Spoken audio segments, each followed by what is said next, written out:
Hello दोस्तों, सौर academy में आप सभी लोगों का स्वागत है। हमारी जीके जीएस की क्लास रेगुलर बेसिस पे हो रही हैं। आज के क्लास में हम भारत की राज्य व्यवस्था पॉलिटी खंड के महत्वपूर्ण प्रश्नों को देखेंगे जो अभी आर्मी अग्निवीर के एग्जाम चल रहे हैं, उसके लिए रिवीजन क्लास होगी। इसके अलावा एसएससी, बैंकिंग, पुलिस, पीबी, जितने भी वनडे एग्जाम है पीएससी, उन सभी एग्जाम के लिए इंपॉर्टेंट होंगे। तो चलिए क्लास को शुरू करते हैं और देखते हैं राज्य व्यवस्था से संबंधित महत्वपूर्ण प्रश्नों को।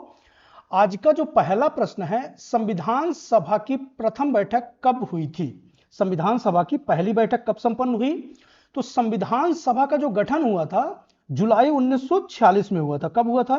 जुलाई 1946 में कैबिनेट मिशन की संस्तुतियों पर। और उसकी जो पहली बैठक हुई थी वो कब हुई थी? 9 दिसंबर 1946 को। कब हुई थी? 9 दिसंबर 1946 को। इसमें डॉक्टर सच्चिदानंद सिन्हा को अस्थायी अध्यक्ष बनाया गया था, तो इस फैक्ट को भी याद रखिए। इसकी अगली बैठक 11 दिसंबर 1946 को हुई थी, जिसमें डॉक्टर राजेंद्र प्रसाद को स्थायी अध्यक्ष चुन लिया गया था।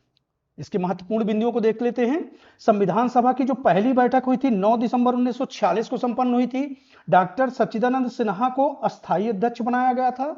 11 दिसंबर 1946 की बैठक में डॉक्टर राजेंद्र प्रसाद को स्थायी अध्यक्ष बना दिया गया था। और संविधान सभा का गठन जो हुआ था जुलाई 1946 में कैबिनेट मिशन की संस्तुतियों पर हुआ था। तो ये सारे के सारे फैक्ट इंपॉर्टेंट है, इनको याद रखिए। दूसरा क्वेश्चन देख लेते हैं। निम्न में से किसे मौलिक अधिकारों का संरक्षक कहा जाता है? किसे मौलिक अधिकारों का संरक्षक कहा जाता है? प्रधानमंत्री को, राष्ट्रपति को, सर्वोच्च न्यायालय को, महान्यायवादी को। तो किसे मौलिक अधिकारों का संरक्षक कहा जाता है? तो यह सर्वोच्च न्यायालय को, सुप्रीम कोर्ट को मौलिक अधिकारों का संरक्षक कहा जाता है। इसके महत्वपूर्ण बिंदुओं को देख लेते हैं। सर्वोच्च न्यायालय को मौलिक अधिकारों का संरक्षक कहा जाता है। यह भारत का शीर्ष न्यायालय है। इसका संविधान में वर्णन कहां पे मिलता है? तो भाग 5 में अनुच्छेद 124 से लेकर 147 में इसका वर्णन मिलता है। इस अनुच्छेद को भी याद रखिए, अनुच्छेद 124 से 147 दिल्ली में अवस्थित है। वर्तमान में मुख्य न्यायाधीश सहित 34 न्यायाधीश हैं। नियुक्ति मुख्य न्यायाधीश की कौन करते हैं? तो राष्ट्रपति करते हैं। पदच्युत इनको महाभियोग प्रस्ताव से ही पद से विमुक्त किया जा सकता है। महाभियोग साधारण प्रक्रिया से नहीं, महाभियोग प्रस्ताव के द्वारा ही मुख्य न्यायाधीश को पद से हटाया जा सकता है। तो इन सारे तत्वों को याद रखिए। नेक्स्ट देख लेते हैं। वह कौन सी अनुसूची है जो भारत की आधिकारिक भाषाओं से संबंधित है? कौन सी अनुसूची है जो भारत की आधिकारिक भाषाओं से संबंधित है? यहां पे ऑप्शन में देखिए, 6वीं अनुसूची, तो ये कुछ विशेष राज्यों के जनजातीय प्रशासन से संबंधित है। 10वीं अनुसूची की बात करें तो ये दल बदल कानून से संबंधित है। 8वीं अनुसूची जो है ये भारत की आधिकारिक भाषाओं से संबंधित है। राइट आंसर क्या हो जाएगा? सी हो जाएगा। 8वीं अनुसूची किससे संबंधित है? तो भारत की आधिकारिक भाषाओं से संबंधित है। तो इस फैक्ट को याद रखिए। अभी वर्तमान में कितनी आधिकारिक भाषाओं को शामिल किया गया है? तो 22 भाषाएं हैं टोटल। जो मूल संविधान था उसमें 14 भाषाएं शामिल थी, और अभी वर्तमान में कितनी हैं? तो 22 भाषाएं इसमें सम्मिलित हैं। तो इस फैक्ट को भी याद रखिए, इंपॉर्टेंट है, इसमें से पूछा जा सकता है।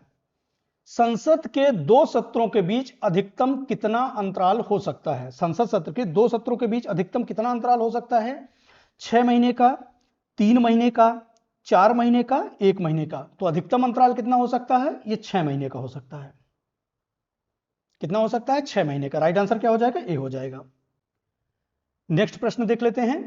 राज्यसभा का सदस्य बनने की न्यूनतम आयु कितनी है? राज्यसभा के सदस्य बनने की न्यूनतम आयु कितनी है? यहां पे ऑप्शन में देखें, 25 वर्ष, 30 वर्ष, 35 वर्ष, 38 वर्ष। तो 25 वर्ष किनकी आयु है?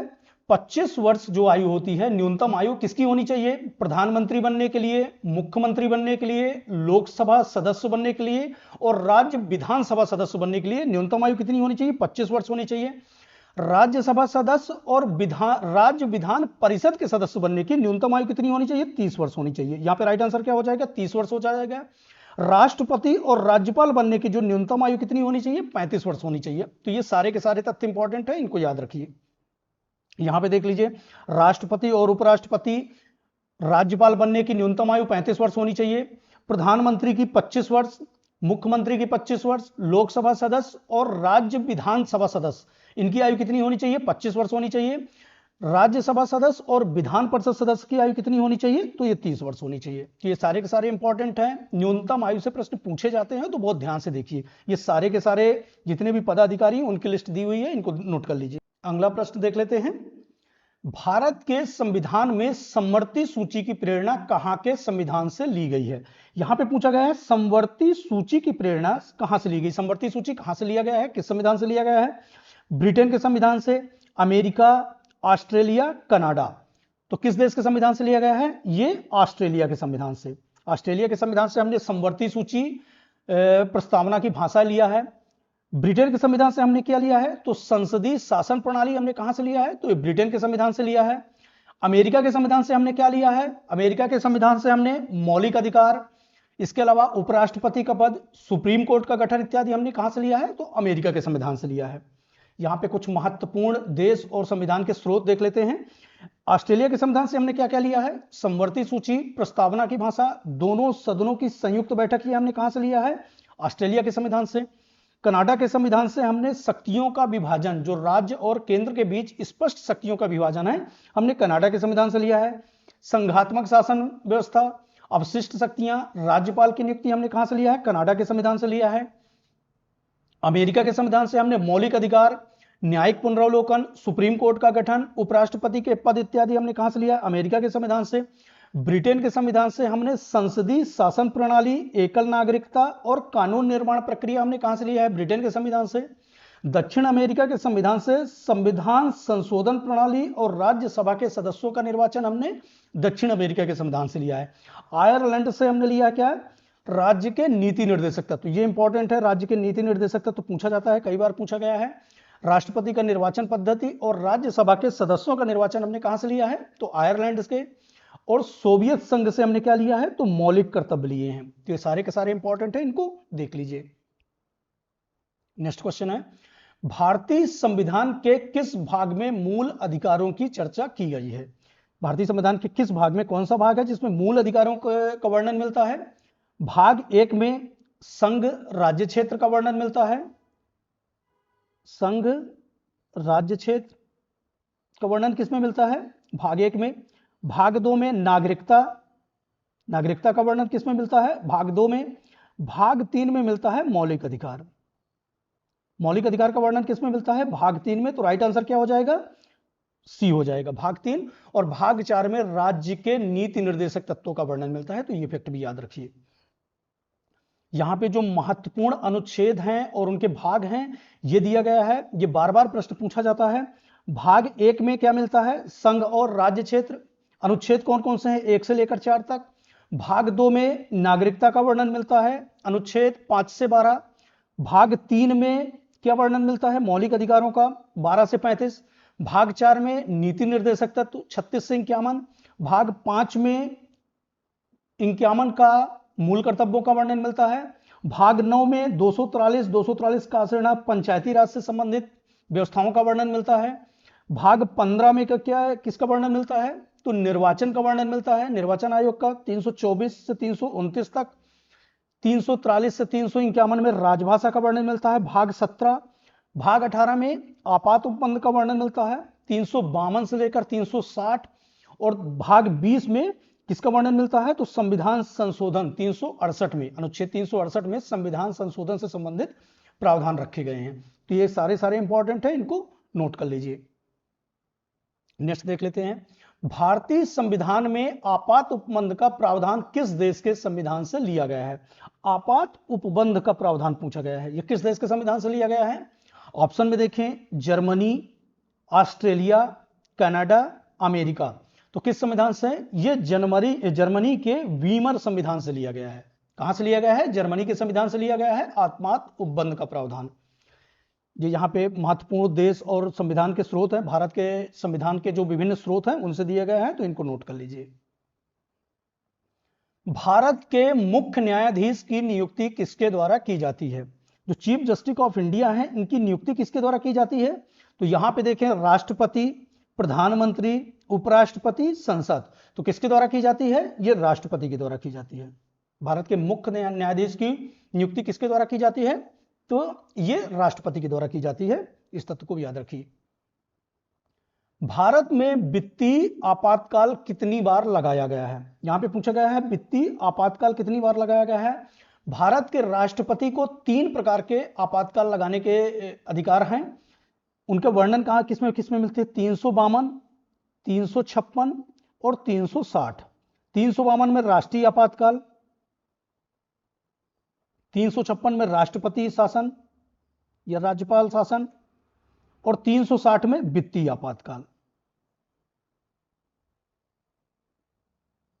वित्तीय आपातकाल 352 के तहत राष्ट्रीय आपातकाल 3 बार लगाया जा चुका है। 356 कई बार राष्ट्रपति शासन राज्यों में लगाया जाता है, राज्यपाल शासन, और 360 के तहत वित्तीय आपातकाल भारत में एक बार भी नहीं लगाया गया है। तो इसका राइट आंसर क्या हो जाएगा? नेवर, कभी नहीं। भारत में वित्तीय आपातकाल अभी तक कभी भी नहीं लगा है। तो राइट आंसर क्या हो जाएगा? डी हो जाएगा। इंपॉर्टेंट है, ध्यान रखिए। भारतीय संविधान में नागरिकता से संबंधित अनुच्छेद कौन से हैं? अभी हमने थोड़ी देर पहले देखा था, भाग 1 में संघ राज्य क्षेत्र 1 से 4 तक का वर्णन मिलता है। नागरिकता का किसमें वर्णन मिलता है? भाग 2 में। भाग 2 में अनुच्छेद 511। इसका राइट आंसर क्या हो जाएगा? बी हो जाएगा। अनुच्छेद 511 में नागरिकता का वर्णन मिलता है और यह किस भाग में है? भाग 2 में। भाग 3 में मौलिक अधिकारों का वर्णन मिलता है, अनुच्छेद 12 से 35, और भाग 4 में राज्य के नीति निर्देशक तत्वों का वर्णन मिलता है, आर्टिकल 36 टू 51। तो इस तरह से इन चारों को याद रखिए, इंपॉर्टेंट है। भारतीय संविधान को संविधान सभा द्वारा कब अंगीकृत किया गया था? यहां पे पूछा गया है संविधान सभा को कब अंगीकृत किया गया था। ऑप्शन में देखें 26 नवंबर 1949, 26 जनवरी 1950, 26 नवंबर 1948, 26 दिसंबर 1949। तो भारतीय संविधान को कब अंगीकृत किया गया था?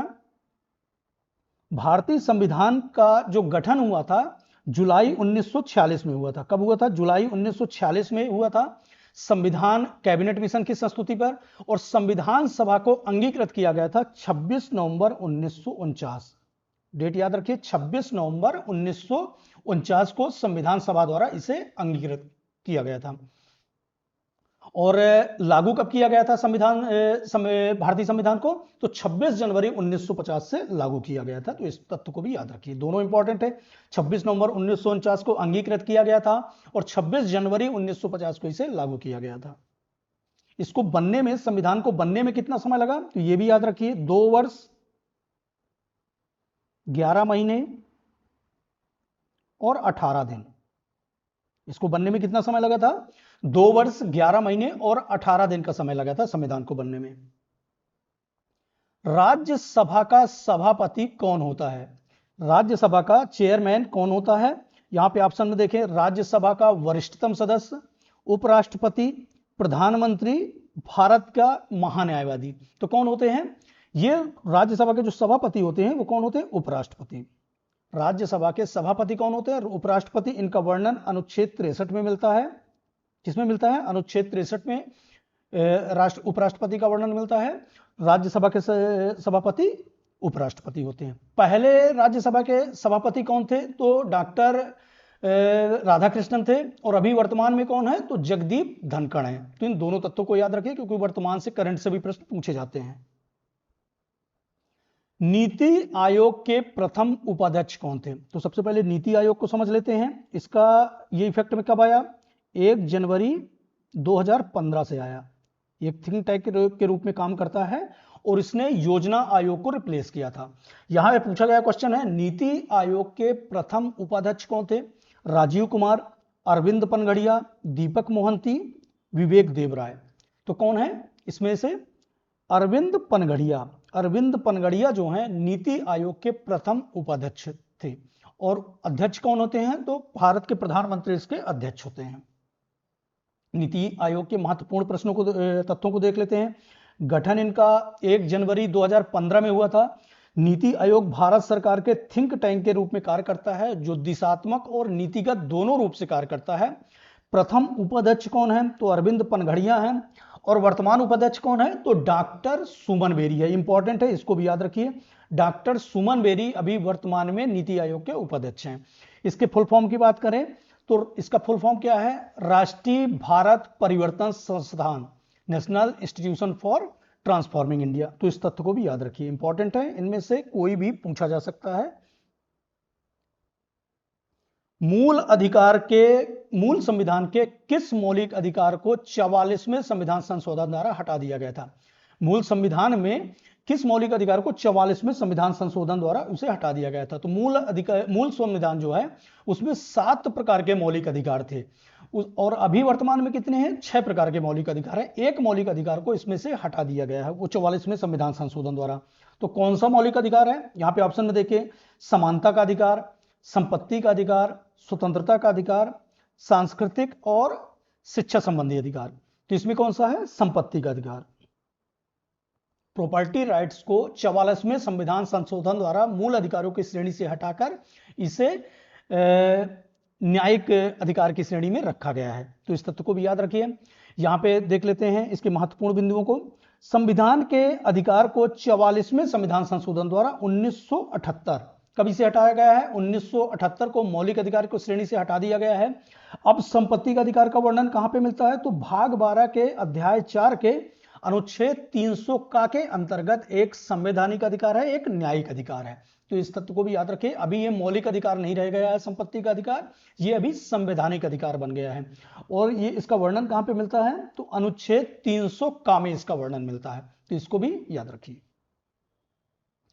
संविधान सभा में उद्देश्य प्रस्ताव किसने प्रस्तुत किया था? संविधान सभा का उद्देश्य प्रस्ताव किसने प्रस्तुत किया था?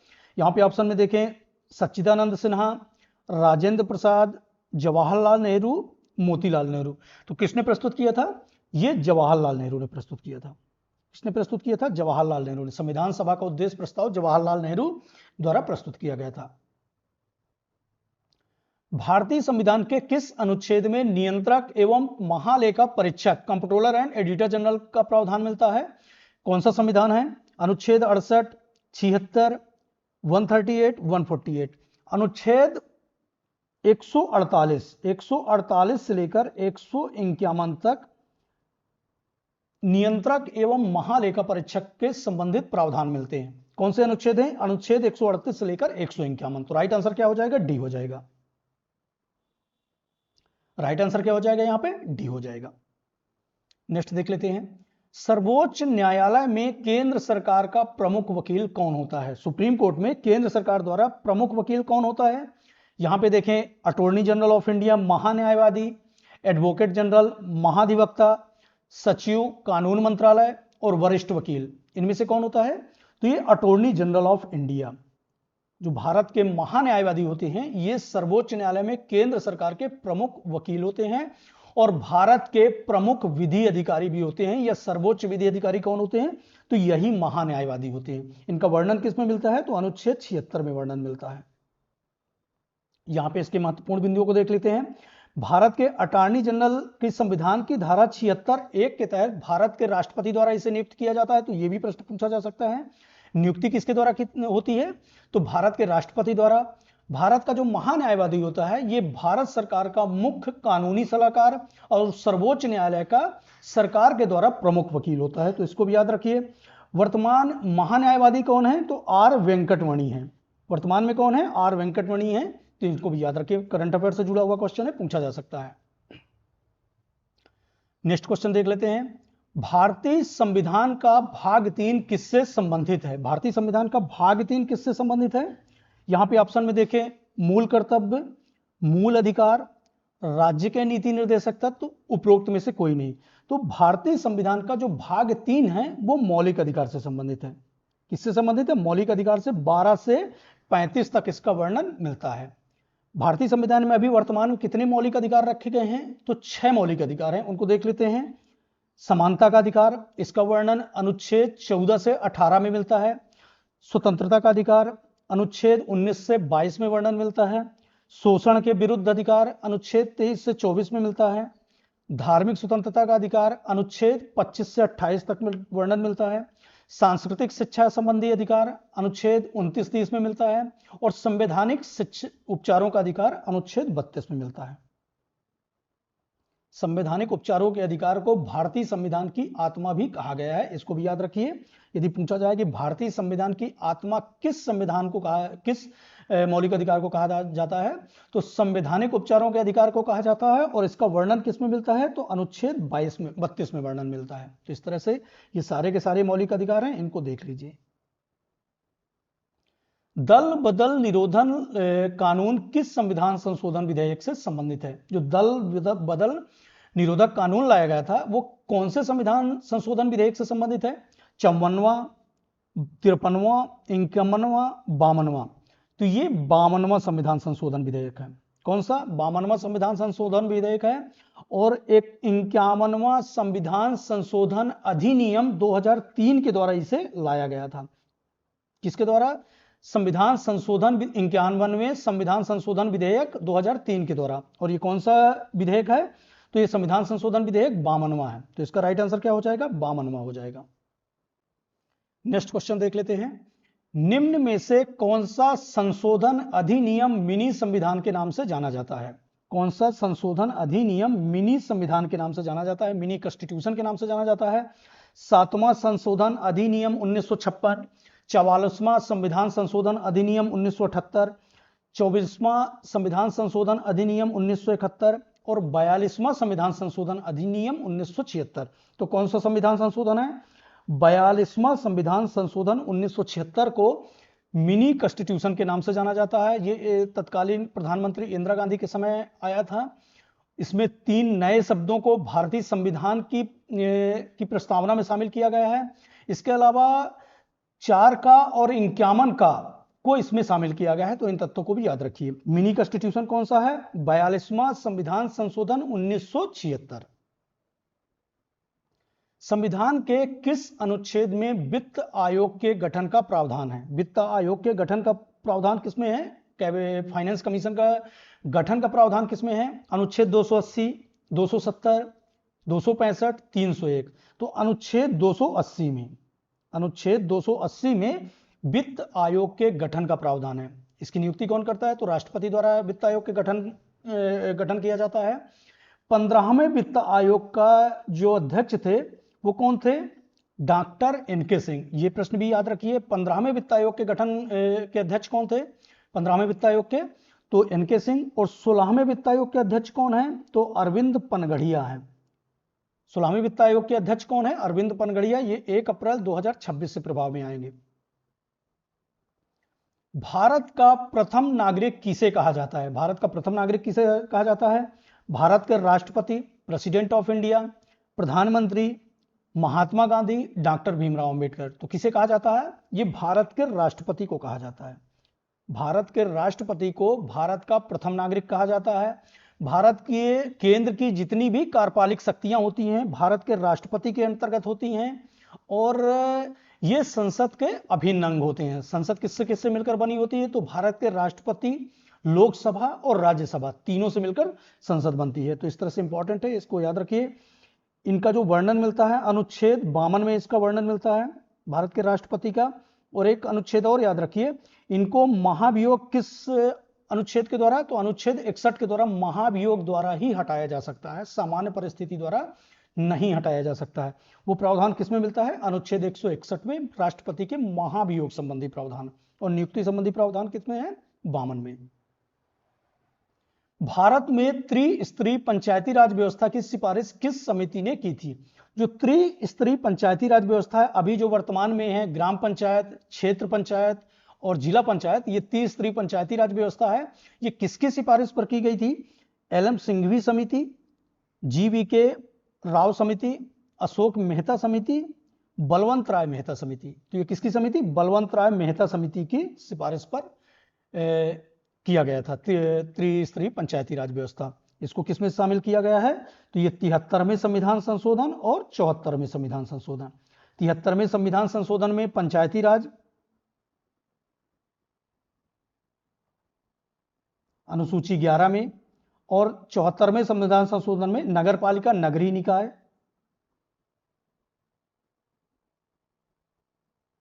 अनुसूची 12 में इसे शामिल किया गया है। किसमें शामिल किया गया है? अनुसूची 12 में। तो इस तरह से इन तत्वों को भी याद रखिए। भारत में संघ राज्यों का प्रशासनिक प्रमुख कौन होता है? भारत में संघ राज्यों का प्रशासनिक प्रमुख कौन होता है? जो यूनियन टेरिटरी है उनका प्रशासनिक प्रमुख कौन होता है? उपराज्यपाल, गृह मंत्रालय, राष्ट्रपति, प्रधानमंत्री। तो कौन होते हैं? ये उपराज्यपाल होते हैं। कौन होते हैं? उपराज्यपाल होते हैं।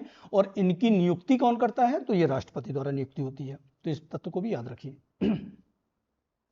भारत का राष्ट्रीय गीत वंदे मातरम पहली बार कब गाया गया था? राष्ट्रीय गीत जो वंदे मातरम है इसे पहली बार कब गाया गया था? 1896, 1947, 1950, 1956। तो कब गाया गया था?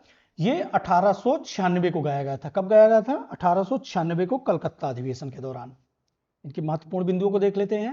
भारत का जो राष्ट्रीय गीत है वंदे मातरम, इसको पहली बार 1896 में कलकत्ता अधिवेशन के दौरान गाया गया था। रचयिता कौन है इसके? तो बंकिम चंद्र चटर्जी हैं। कौन है रचयिता? बंकिम चंद्र चटर्जी। आनंद मठ द्वारा उनकी जो आनंद मठ है उससे लिया गया था। और 24 जनवरी 1950, ये डेट भी याद रखिए, इससे संविधान सभा द्वारा अपनाया गया था। तो डेट इंपॉर्टेंट है, 24 जनवरी 1950 के द्वारा इसे संविधान सभा द्वारा अपनाया गया था। और पहली बार गाया कब गया था? तो ये 1896 में गाया गया था। कहां से लिया गया है? ये आनंद मठ से लिया गया है। रचना किसकी है? बंकिम चंद्र चटर्जी की। राज्य विधानसभा का सदस्य बिना किसी व्यक्ति को कितने महीने तक मुख्यमंत्री के पद पर नियुक्त किया जा सकता है? यदि कोई व्यक्ति राज्य विधानसभा का सदस्य नहीं है और वो मुख्यमंत्री पद पे है तो कितने महीने तक नियुक्त किया जा सकता है? 3 महीने, 6 महीने, 12 महीने, 24 महीने। तो कितने महीने तक? 6 महीने। 6 महीने के अंदर उनको राज्य विधानसभा का सदस्यता लेनी पड़ेगी। तो इसका राइट आंसर क्या हो जाएगा? बी हो जाएगा।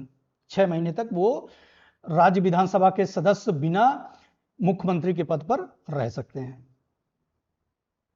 राज्य की कार्यपालिक शक्तियां किसमें निहित हैं? जैसे केंद्र की कार्यपालिक शक्तियां राष्ट्रपति पे निहित होती हैं, वैसे राज्य की कार्यपालिक शक्तियां किसमें निहित होती हैं? राष्ट्रपति, राज्यपाल, मुख्यमंत्री, उपराज्यपाल। तो किसमें निहित होती हैं? ये राज्यपाल में निहित होती हैं।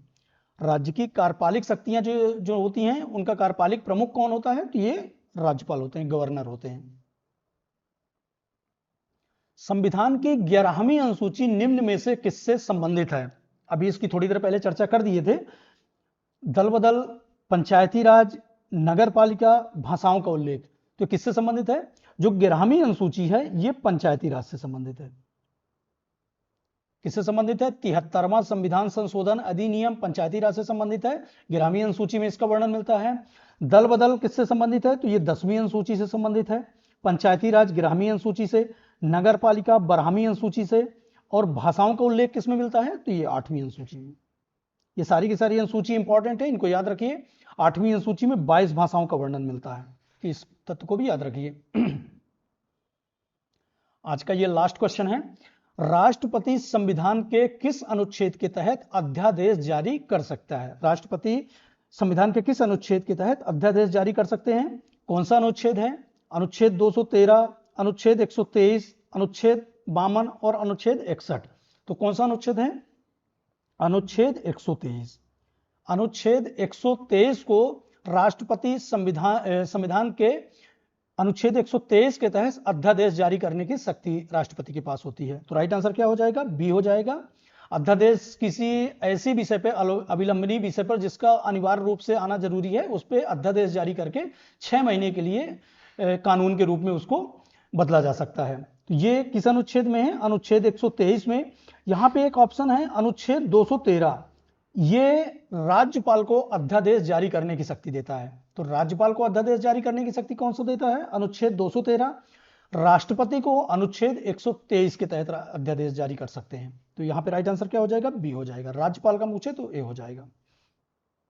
इस तरह से हमारी आज की पॉलिटी की क्लास यहीं समाप्त होती है। इसी तरह के हर खंड के महत्वपूर्ण प्रश्नों के जो आपकी परीक्षा में अत्यंत महत्वपूर्ण होंगे, उनको हर खंड के सब्जेक्ट वाइज हम प्रश्नों के साथ फिर मिलेंगे। चैनल पर नए हैं तो सब्सक्राइब कर लीजिए, ज़्यादा से ज़्यादा लोगों तक शेयर कर लीजिए। मिलते हैं नेक्स्ट सेशन में। थैंक यू, धन्यवाद, जय हिंद।